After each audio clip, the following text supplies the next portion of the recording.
시장을 보는 눈을 만들지 않고서는 무슨 행동을 해도 틀린 답이 나옵니다. 특히나 이번 같은 경우는요. 정책이 나옴으로 인해서 시장의 위치가 턴오버를 할 수 있는 상황에 만들어진 시기예요.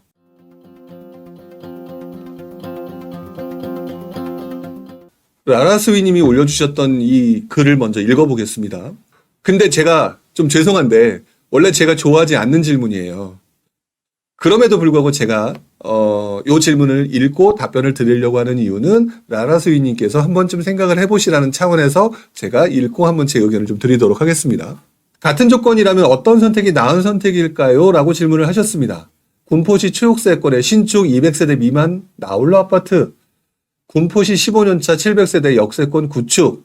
그러니까 바꿔 말하면 나홀로 신축 초역세권이냐 대단지 구축 역세권이냐라고 질문을 하신다는 거죠. 이렇게 질문하신 분한테 제가 질문이 뭐 예를 들어 틀렸어요. 질문을 제가 좋아하지 않습니다. 이 질문은 좀 그렇습니다. 라고 하는 이유가 뭐 때문인지 아세요?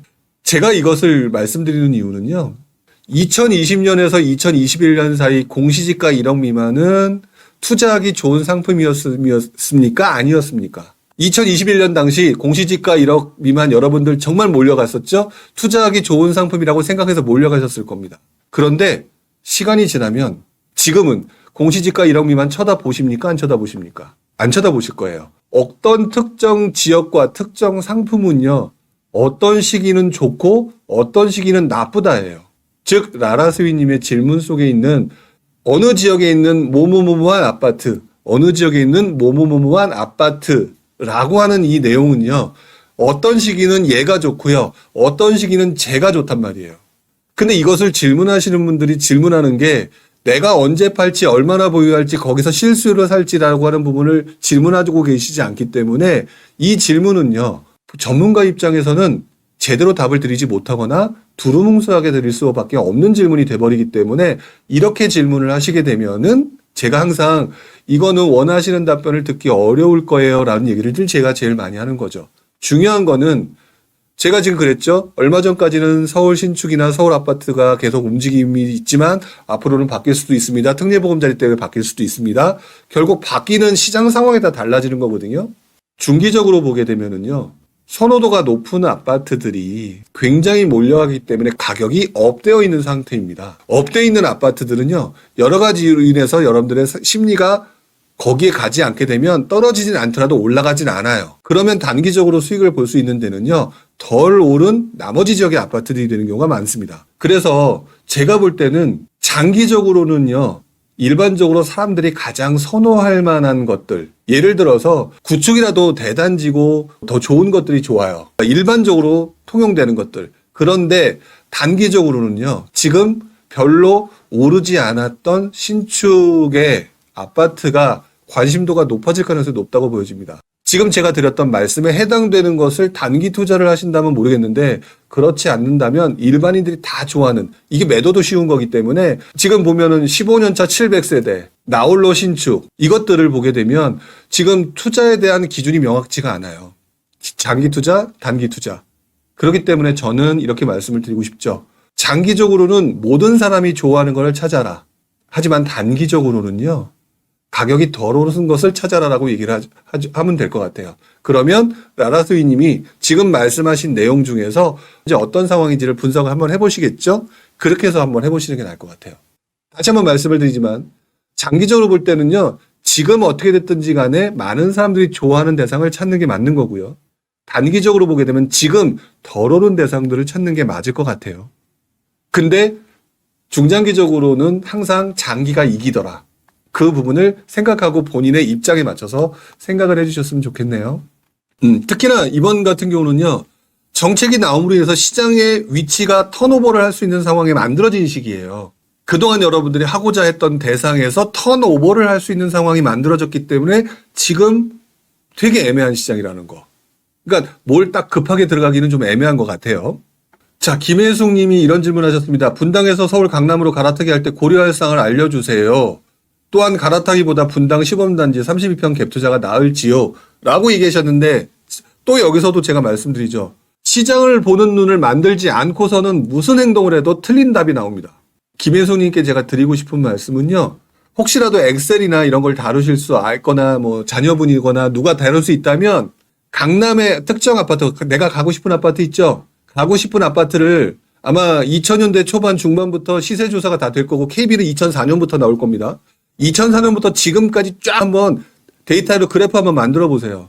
만들어 보신 다음에 어느 시점이 갈아타기를 하기 가장 좋은지를 확인해 보시는 게 좋을 것 같아요. 왜냐면은요, 지금 여러분들이 가지고 있는 편견, 나중에 기회가 되면 또 한번 또 강하게 말씀드릴 게 있겠지만, 상급지 갈아타기라고 하는 거 있죠. 저도 상급지 갈아타기에 대해서는 장기적으로 항상 찬성하기 때문에 상급지 갈아타는 방법으로 가라고 얘기를 하거든요. 시장의 타이밍에 있어서 상급지 갈아타기의 가장 좋은 타이밍은요, 침체기입니다. 제가 그래프를 한번 그려보라고 말씀드리는 이유가 거기 있거든요. 왜 그러냐면, 그래프를 그려보면은요, 상급지 들어갈 타이밍이요, 침체장밖에 없어요. 상급지 올라갈 때 중급지 따라 올라가고, 그래서 내가 타이밍을 못 잡아요. 타이밍을 가장 쉽게 잡을 때는 침체장입니다. 그렇기 때문에 지금 무리하게 상급지로 대출 이빠이 받아서 올라가려고 하시는 분들한테 저는 굉장히 반대하는 입장이거든요. 상급지로 갈아타라고 하는 건 중장기 과제를 잡고 거기에 대해서 단기적으로 시장 상황에 맞춰서 하는 게 전략을 세우고 전술을 세우는 거거든요. 회사에서도 그렇게 하잖아요. 그런데 지금 전략과 전술이 없어요. 지금 시장이 이런 상황이기 때문에 이렇게 해야 된다라고 하는데 해야 되는데 지금 보게 되면 강남으로 갈아타기를 해야 되는데 그냥 내가 가고 싶은 거예요. 대출을 많이 받든 못하든 이런 것들에 대한 문제점이라는 걸 고려하지 않는 것 같거든요. 일단 저는 그렇게 말씀을 드리고 싶습니다. 상급지로 갈아타기는요. 조급한 거 아니면 침체장 때 하세요. 침체장 때. 그게 100% 성공하는 비법입니다. 그리고 갭 투자라고 하는 부분은 이 방송을 계속 좀 보셨으면 좋겠습니다. 앞으로. 왜냐하면 지금 갭 투자가 이거 좋아요 나빠요라고 얘기할 수 있는 게 아니라 앞으로 갭 투자의 시장이 분명히 올 것 같아요. 제가 오늘도 전세가 관련된 얘기 했었죠. 지금 단기간에 말씀드릴 만한 내용이 아니라서 제가 조금 답을 좀 드리기는 좀 어려울 것 같은데 지금은 갈아타기를 하면서 연끌하겠다 뭐 하겠다 자기가 원하는 대상을 찾고 들어가기에는 타이밍이 좋지 않다라고 저는 말씀을 드리고 싶어요. 그리고 평생 갈아타기 할 곳은 무궁무진하게 나타나거든요. 근데 지금 무조건 하겠다. 상승장 후반이나 제가 침체장 초반 때 갈아타기 하는 거는 저는 반대하는 입장이니까 시간이 되고 여러분들 질문만 받는 날 그때 좀 더 자세하게 설명을 좀 드리도록 하겠습니다. 하이사님, 광교 1700세대 국평 8억대 아파트 매도 시점 언제가 좋을까요? 라고 얘기를 하셨습니다. 플랫폼 PCT업이라 주변 시세 대비 아직 저평가되어 있다라고 하는데요. 더 기다려야 될지요? 라고 얘기했는데 광교가 사람들의 선호도가 높을까요? 아니면은 용인 구성 쪽에 있는 플랫폼 시티가 더 좋을까요? 자, 상당히 많은 사람들이 지금 광교를 얘기하고 계십니다. 자, 그렇다면 다시 이 질문을 가서 봐서 플랫폼 시티 옆이라 주변 시세 대비 아직 저평가되어 있다는 말이 맞는 걸까요? 어떤 의도로 쓰셨는지는 제가 잘 모르겠으나 광교가 더 좋은데요. 플랫폼 시티 대비 저평가되어 있다? 이 편이 조금 이해가 안 가요. 비교를 하려면 나보다 더 뛰어난 것들과 비교하는 게 맞습니다. 나보다 더 아래쪽에 있는 것으로 비교하면 안 됩니다. 그렇게 되면 혼자 착각에 빠지는 경우가 많아요. 그러니까 나중에 어떻다면 저는 지금 알 수가 없단 말이죠. 광교를 비교하실 때는 항상 그 위에 있는 분당과 판교를 기준으로 하시는 게 맞아요. 지금 생기지도 않은 플랫폼 시티가 나중에 뭐 잘 될 거야. 잘 될 수도 있죠. 지금 플랫폼 시티 기다린 분한테는 제가 이 말이 굉장히 거슬리겠지만 그렇지만 지금 뭐 확정 났습니까? 확정 나지 않은 얘기를 가지고 비교를 하는 거는 이거는 확률 떨어뜨리겠다는 얘기랑 맞는 거기 때문에 그렇게 하시는 건 아닌 것 같아요. 시세 대비 저평가되어 있다라고 하는 얘기를 하는 것들은 누가 그렇게 얘기를 했는지 누가 어떻게 했는지 모르겠지만 비교를 할 때는 항상 나보다 위에 있는 대상을 가지고 비교를 하는 게 맞다. 지금 광교 1700세대 국평 8억대 아파트 매도 시점이라고 표현을 했는데요. 중요한 거는 매도하고 난 다음에 모든 부동산 시장에서 떠날 거 아니죠. 지금 매도 시점을 대다수의 사람들은 엄청나게 최고의 그걸 원하시는 경우가 많거든요.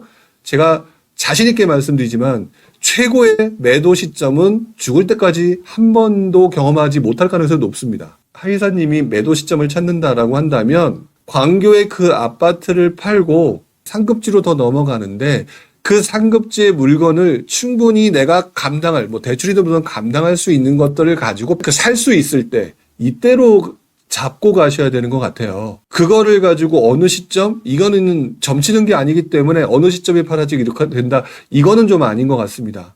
예를 들어 상급지 이동한다면 그렇게 보시는 게 맞는 것 같고요. 그 다음에 광교라고 하는 동네는 기본적으로 매도 안 해도 가지고 계신 게 가장 좋은 동네잖아요. 근데 그 다음 단계 뭔가의 포지션에 대한 얘기를 안 해주셨기 때문에 판단하기가 상당히 애매하죠. 그러니까 이거는 질문에 답을 드리기가 좀 애매하거나 아니면 본인이 원하시는 방향성에 대한 답이 안 나올 가능성이 있어요. 첫 번째, 플랫폼 시티를 비교하지는 않으셨으면 좋겠다. 두 번째, 광교를 팔으려고 한다면 광교보다 더 좋은 곳들을 내가 충분히 살 수 있는데 그 아파트가, 그 대상물이 그 지역에 어떤 것보다 싸게 살 수 있을 때가 가장 좋은 매도 시점이에요. 왜? 이거를 팔아도 수익은 나겠죠? 최소한. 광교를 팔아도. 그리고 난 다음에 앞으로 또 다른 수익을 볼 수 있을 거기 때문에 미래에 괜찮을 수 있는 상황인데 이것들을 그 나머지 것들을 비교하지 않는 상태에서 이것만 가지고 얘기하게 되면 점을 치라는 얘기밖에 안 되기 때문에 그리고 더더구나 광교거든요. 좋은 곳이기 때문에 이것들은 오래 가는 게 맞는 것 같고요. 이것들을 가지고 하급지로 이동한다라는 것들은 더더구나 저는 반대하는 입장이라고 보시면 될 것 같아요. 마지막으로 제이님 거 쫙 한번 보고 간단하게 언급을 하겠습니다. 어머님 거주지 가로주택 정비사업 진행 중인데 분양받는 것이 좋은 걸까요? 연로하셔서 분양받는 게 부담스러워 하시는데 향후 이주하면서 파는 것이 좋을지라고 얘기를 하셨어요.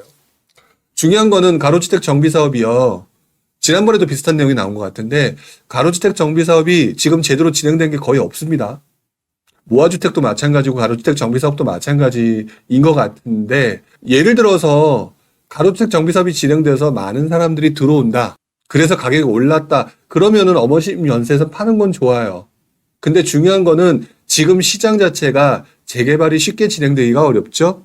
재개발은 사업성이 중요한 건데 시간이 지연되거나 그다음에 그게 분양이 확실하게 안정적이지 않다면 분양하기가 어렵다라는 거. 그러면 시간이 엄청나게 지연될 수 있는 거기 때문에 제가 볼 때는 지금 분양을 받는 것이라는 표현 자체가 지금 다가온 것처럼 표현하시는데 그게 냉정하게 한번 판단해 보셨으면 좋겠어요. 분양을 받을 수 있을 정도로 완벽하게 뭐 진행됐느냐?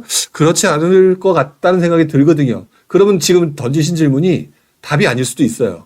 가로주택 정비사업으로 분양까지 생각할 만한 상황이 아닐 가능성이 높아 보이기 때문에 적정 수준으로 팔고 내가 편하게 살겠다라고 하시면 지금 매도하셔도 상관없는 것 같은데 그렇지 않으면은 그냥 거기서 거주하시는 게 조금 나을 것 같고요. 가로주택 정비사업이 진행 과정을 아시려면 일단 재개발의 진행 과정이 어떻게 되는지를 조금 알고 거기에 리스크 문제점이 뭔지를 한번 보셨으면 좋겠다. 공부하셨으면 좋겠다. 이렇게 말씀을 좀 드리겠습니다. 지금 시기가 상당히 애매한 시기라는 거. 그리고 턴오버하는 전환점에 가깝다라고 보여지기 때문에요. 지금은 여러분들이 조금 시장 상황을 보시는 게 되게 좋은 시기라고 생각이 듭니다. 어쨌든 그 과정에서 유튜브 라이브를 통해서 여러분들과 함께 의견 교류를 하는 것도 좋다라는 생각이 드네요. 자, 오늘 이렇게 해서 여러분들 노포 시간 끝내려고 하고요. 추석 명절 잘 다녀오시고 그 다음 주에 뵙도록 하겠습니다. 자, 오늘 수고하셨습니다.